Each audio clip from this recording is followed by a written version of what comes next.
حضرت عیسیٰ ابن مریم، کچھ لوگ کہتے ہیں بغیر باپ کے پیدا ہوئے، اور کچھ لوگ کہتے ہیں کہ وہاں ایک صاحب تھے جوزف یوسف، جس کو دوسرے لفظوں میں کہتے ہیں، وہ ان کے باپ تھے. کیا صحیح ہے؟ میں کہتا ہوں جو دوسری بات ہے اس کا میں پہلے جواب دیتا ہوں کہ وہ بالکل غلط بات ہے اور قرآن کریم سے متصادم ہے. قرآن تعلیم بالکل واضح ہے کہ حضرت مریم کو اس وقت جب حضرت مسیح نے آپ کے پیٹ میں جنم لیا ہے اس وقت تک کسی غیر انسان نے چھوا تک نہیں تھا، اور فرشتہ خدا کی طرف سے جو انسان کا تمثل اختیار کر کے، کیونکہ فرشتے بھی ایسی چیزیں جو اس ننگی آنکھ سے دکھائی دے ہی نہیں سکتے، تمثل میں کشفی صورت میں دکھائی دے سکتے ہیں. تو فرشتے نے جب حضرت مریم کو پیغام دیا کہ میں خدا کی طرف سے تمہیں ایک پاک بیٹے کی خوشخبری دیتا ہوں، تو حضرت مریم نے کہا کہ نہ میں بدکار ہوں نہ میری ماں تھی، ہم دونوں پاک ہیں اور مجھے کسی انسان نے چھوا تک نہیں، پھر کیسی خوشخبری دے رہے ہو؟ اس نے جواب دیا کذالک، یہ باتیں درست ہیں، ان کے ہوتے ہوئے پھر بھی خدا کی طرف سے خوشخبری دیتا ہوں، کیونکہ وہ اس بات پر قادر ہے کہ جب چاہے وہ جس طرح چاہے کوئی تخلیق فرمائے. اس لیے دوسرے سوال کا جواب میں پہلے دیتا ہوں کہ یہ بات بالکل غلط ہے، یہ مدافعانہ پالیسی ہے. لوگوں سے ڈرتے ہیں لوگ کہ سائنسدان اور دنیا کے دوسرے لوگ جو ان باتوں کو مانتے نہیں، وہ قرآن نے غلط بات لکھ دی ہے، تو اپنی طرف سے قرآن کے دفاع میں قرآن کا اعتماد ہی اٹھا دیتے ہیں، جو بالکل غلط اور ناجائز بات ہے. واقعہ یہ ہے کہ انسانی زندگی سے پہلے بھی تمام حیوانی زندگی میں ایسے جانوروں کی قسمیں ہیں جن میں، اور پودوں کی بھی ایسی قسمیں ہیں جن میں مرد اور عورت یعنی میل اور فیمیل، نر اور مادہ ایک ہی وجود کے اندر ملتے ہیں، اور اس کے نتیجے میں انٹرنل فرٹیلائزیشن بھی ہو جاتی ہے، باوجود اس کے کہ بالعموم خدا تعالیٰ نے ایسا نظام کیا ہے کہ ان دونوں باتوں کے اکٹھا ہونے کے باوجود دوسروں کے سپرم یا ان کے پولن سے وہ ایک دوسرا پھول یا جانور حمل ٹھہرا لے، لیکن اندرونی طور پر ہونا ممکن ہے اور قطعی طور پر سائنس کے لحاظ سے ثابت ہے. انسانی زندگی میں بھی ایسے شواہد حکماء کو، تمام سائنسدانوں کو مسلم ہیں، بلکہ عامت الناس بھی اس سے واقف ہیں کہ سیکس کی تبدیلی کی خبریں چھپتی رہتی ہیں. یعنی ایک مرد کو عورت بنا دیا ڈاکٹروں نے آپریشن کر کے، یا عورت کو مرد بنا دیا. سوال یہ پیدا ہوتا ہے کہ کیا ان میں طاقت ہے کہ مرد کو عورت بنائیں اور عورت کو مرد بنائیں؟ عامت الناس نہیں سمجھتے اس بات کو. بات یہ ہے کہ وہ صرف اسی میں وہ تبدیلی ظاہر کر سکتے ہیں جس کو خدا تعالیٰ نے دونوں صفات سے بیک وقت متمتع فرمایا ہو. ایسا انسان جس میں مردانہ اعضاء بھی ہوں اور زنانہ اعضاء بھی ہوں، وہ جب تک ان دونوں اعضاء کے ساتھ بڑا ہوتا ہے دونوں میں سے ایک بھی پوری طرح نشو و نما نہیں پا سکتا.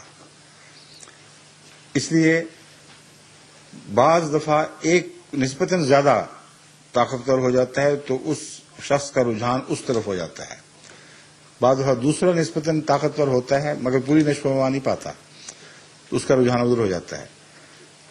تو کہتے ہیں، ڈاکٹر پوچھتے ہیں آپ نے لڑکی بننا کہ لڑکا، تو وہ کہہ دیتا ہے یہ بنا دو، اور ڈاکٹر بناتا کچھ نہیں، خدا نے بنایا ہوا ہوتا ہے، ایک حصے کو کاٹ کر الگ کر دیتا ہے، پھر وہ آزادی سے نشو و نما پاتا ہے. مگر سائنسدان یہ تسلیم کرتے ہیں کہ دونوں کا بلوغت تک پہنچنا اور ایکٹیویٹ ہونا ناممکن نہیں ہے،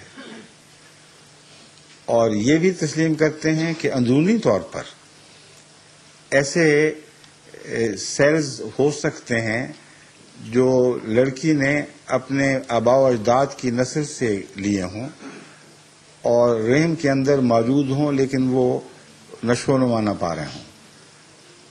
اور اگر وہ ایکٹیویٹ ہو جائیں تو رحم کے اندر ہی وہ عورت کے اووم یعنی انڈے کو وہ فرٹیلائز کر سکتے ہیں.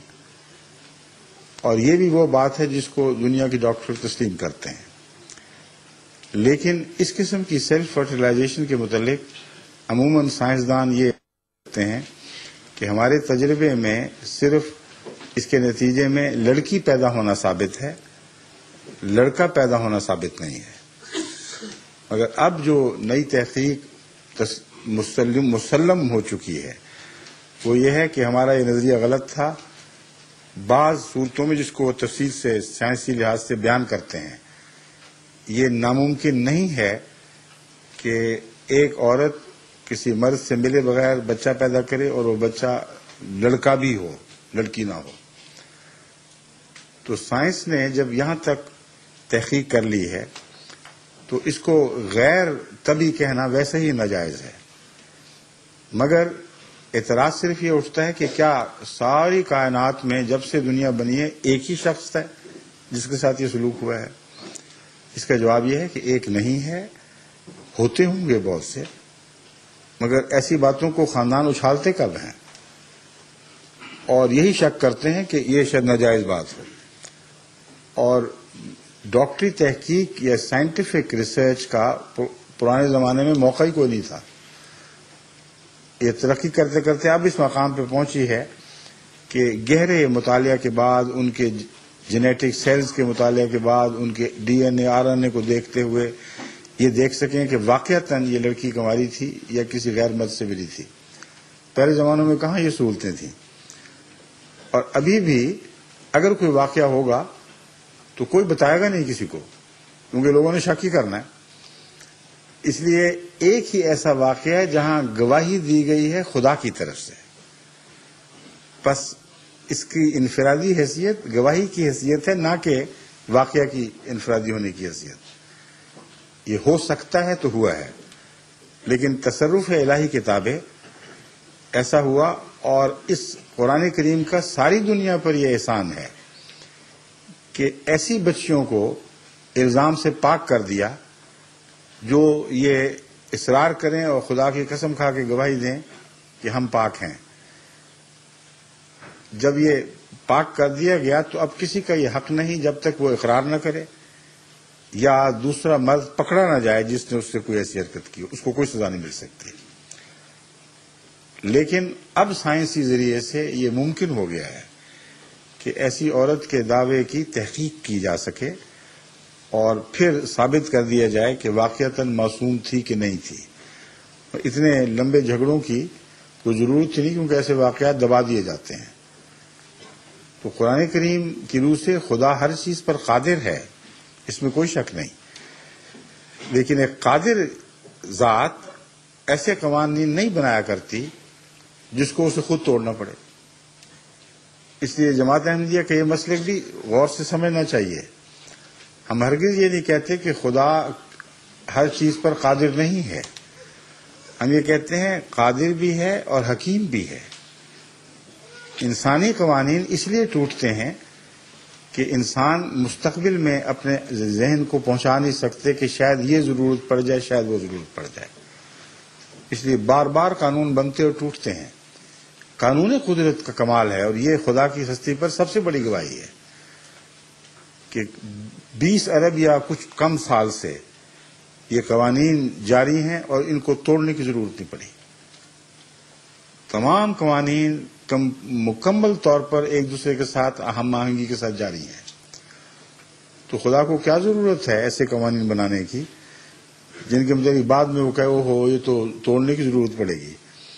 اس لیے قوانین کے اندر گنجائش رکھی ہوئی ہے اللہ تعالیٰ نے. اس لیے غیر طبی باتیں وہ نہیں کیا کرتا، اس کی شان کے خلاف ہے. ہاں انسان بعض دفعہ اس کے افعال کو سمجھ نہیں سکتا، اور جو چیزیں آج غیر طبی دکھائی دیتی ہیں کل کو ان کا طبی ہونا ثابت ہو جاتا ہے. ٹھیک ہے.